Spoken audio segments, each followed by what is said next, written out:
ওঙ্কাশ্রী দ্বীপ সম্মান পেল বেহালা অগ্রণী সংঘের কালীপুজো। এই পুজো এবার ৭৯তম বর্ষে পদার্পণ করল। পুজো উদ্যোক্তারা এবার মণ্ডপ ও থিমের মধ্যে দিয়ে বাংলার হারানো সঙ্গীত ঐতিহ্যকে তুলে ধরার চেষ্টা করেছে।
আমরা দাঁড়িয়ে আছি বেহালা অগ্রণী সংঘ ক্লাবে, যেই ক্লাবের প্রতিমা প্রায় দেখতে দেখতে ৭৯তম বর্ষ হয়েছে। আজ আমরা এই সন্ধ্যাবেলায় দেখলাম মায়ের অপূর্ব সুন্দর একটা রূপ তৈরি করেছেন। আসুন উদ্যোগের সঙ্গে কথা বলি এবং পেয়ে গেছি এই ক্লাবের সভাপতির সঙ্গে কথা বলি। আমরা প্রতি বছরই একটা বিশিষ্ট শিল্পী ছাড়া আমরা করি না, এবং আমাদের বাঁধা শিল্পী কালাচাঁদ পাল, কালাচাঁদ রুদ্রপাল, তার কাছ থেকেই আমরা ঠাকুর নিয়ে আসছি।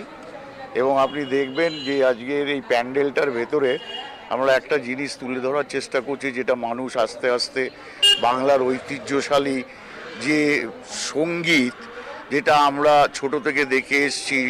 একটু আগেই এখানে খোল, করতাল এসব অনেকক্ষণ ধরে বাজানো হলো, মানুষের কাছে তুলে ধরা হলো যে খোল করতালের কতটা প্রয়োজনীয়তা এখনও আছে উৎসবের মধ্যে।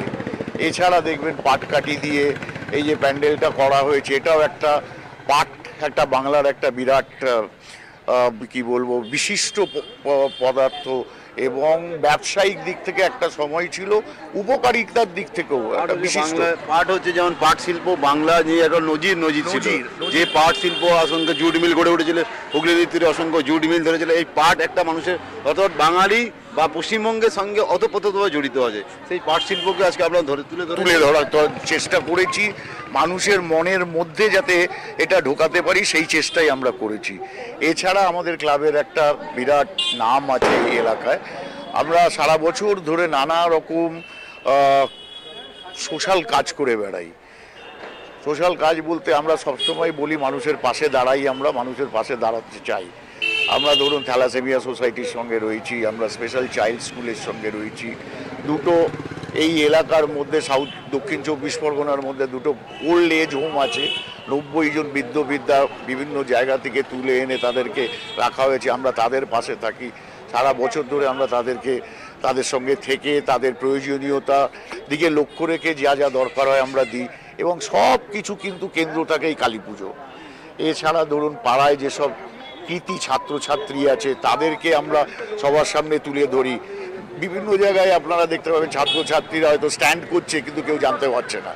আমরা এই কালী পুজোর মাধ্যমে আমরা তাদেরকেও সমাজের এই যে কালী পুজো এই কটা দিন মায়ের আরাধনা আমরা সবাই ব্রত হয়েছি অষ্টম শক্তির সঙ্গে, একটা শক্তির আলো বা আলোর শক্তি, বা আজকে যেমন গ্রিনেজ বাজি, যে গ্রিনেজ বাজি মানে শব্দবাজি বন্ধ। কোথাও কি কালী পুজো এই শব্দবাজি নেই, চকলেট বাজি, আতশবাজি যে একটা যে উল্লাস যেটা কমেছে, সেটা যে কোথাও কি ঘাটতি মনে হচ্ছে আজকে। দেখুন আপনারা আমাদের এখানে একটাও বাজি ফাটতে দেখেছেন? বড় বাজি আমরা আজকে করি না, আমরা ফাটাই, বাজি ফাটাই। তারপরে বিভিন্ন রকম বাচ্চাদেরকে আমাদের ক্লাব থেকে আমরা প্রচুর টাকার বাজি কিনে এই এলাকায় যত বাচ্চারা আছে তাদেরকে আমরা দিই যে তোরা জ্বালা।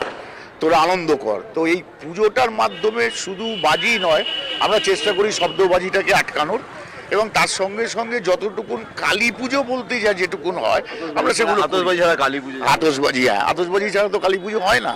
আমরা সেগুলো চেষ্টা করি বাচ্চাদের নিয়ে সবার সঙ্গে মিলে, আমরা নিজেরা সবাই থাকি, আমরা মানে বড় ছোট সবাই মিলে এটাকে এনজয় করা হয়।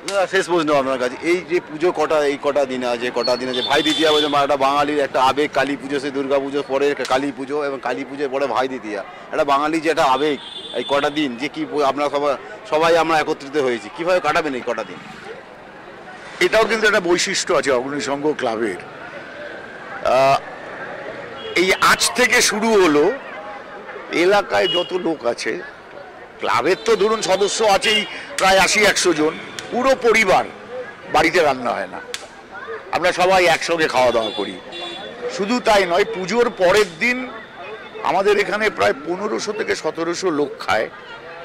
আমরা কোনো চাঁদা তুলি না, কারোর কাছে যাই না, আমরা চেষ্টা করি বিভিন্ন জায়গা থেকে ডোনেশন নিয়ে, এবং ওই একটা দিন আমাদের এখানে কোনো রকম ধরুন ওই বলে না লোকে যে এ বড় ও ছোট, এ অমুক সে তমুক, আমরা সেগুলো দেখি না।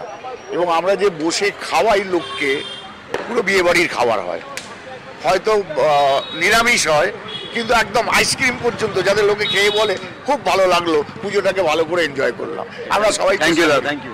ধন্যবাদ। আমার নাম সুভাষিস চক্রবর্তী। যেমনটা বেহালা এই অগ্রণী সঙ্গের আজকে উদ্যোগের মুখে শুনলাম এবং সভাপতি দাদা বললেন, দুর্গাপুজো যেমন একটা আমাদের বাঙালির মধ্যে আসার স্থান থাকে, কিন্তু এই বেহালা অগ্রণী সঙ্গে ক্লাবে কালী পুজোকে নিয়ে একটা অন্যরকম একটা আনন্দ।